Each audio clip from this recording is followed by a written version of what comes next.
BJP എന്ന രാഷ്ട്രീയ പാർട്ടിക്ക് എതിരാളികൾ കുറഞ്ഞു തുടങ്ങുന്നു എന്നുള്ളൊരു വാർത്തയാണ് ഇപ്പോൾ പുറത്തു വരുന്നത്. ഗുജറാത്തിലെ തദ്ദേശ തെരഞ്ഞെടുപ്പാണ് വിഷയം. ആ തദ്ദേശ തെരഞ്ഞെടുപ്പിൽ നിലവിൽ പത്രികാ സമർപ്പണത്തിന്റെ അവസാന ദിവസം കഴിഞ്ഞപ്പോൾ 100 സ്ഥാനാർത്ഥികൾക്ക് എതിരാളികളെ ഇല്ല. അങ്ങനെ 100 സ്ഥാനാർത്ഥികൾ തെരഞ്ഞെടുപ്പിന് മുൻപേ ജയിച്ചിരിക്കുന്നു. ഇനിയും ഈ പത്രിക പിൻവലിക്കാനുള്ള ദിവസം 2 ദിവസം കൂടെ കഴിഞ്ഞിട്ടാണ് പത്രിക പിൻവലിക്കേണ്ടത്.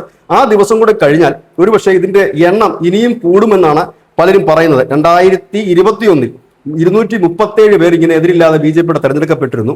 10,005 സീറ്റുകളിലേക്കാണ് മത്സരം.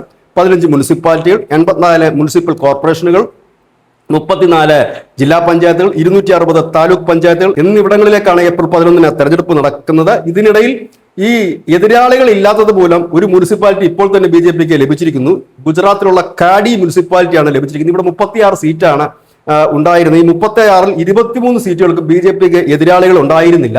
അതുകൊണ്ട് തന്നെ അവിടെ BJP കാഡി മുനിസിപ്പാലിറ്റിയിൽ ഇപ്പോൾ ഭരണത്തിലേറിയിരിക്കുകയാണ്. ഇത് ഗുജറാത്തിനെ സംബന്ധിച്ചും മറ്റ് പല സ്റ്റേറ്റുകളെ സംബന്ധിച്ചും ഒരു പുതുമയുള്ള ഒരു വാർത്തയൊന്നുമല്ല. പക്ഷേ എതിരാളികൾ കുറഞ്ഞു തുടങ്ങുന്നു, ഇല്ലെങ്കിൽ എതിരാളികൾ പത്രികാ സമർപ്പണത്തിന് പോലും ഇല്ല എന്നൊരു ഘട്ടത്തിലേക്ക് കോൺഗ്രസും ആം ആദ്മി പാർട്ടിയും ഒക്കെ ഗുജറാത്തിലേക്ക് മാറുന്നു എന്നുള്ളതാണ് ഈ വാർത്തയുടെ ഏറ്റവും വലിയ പ്രത്യേകത. News desk news India Malayalam.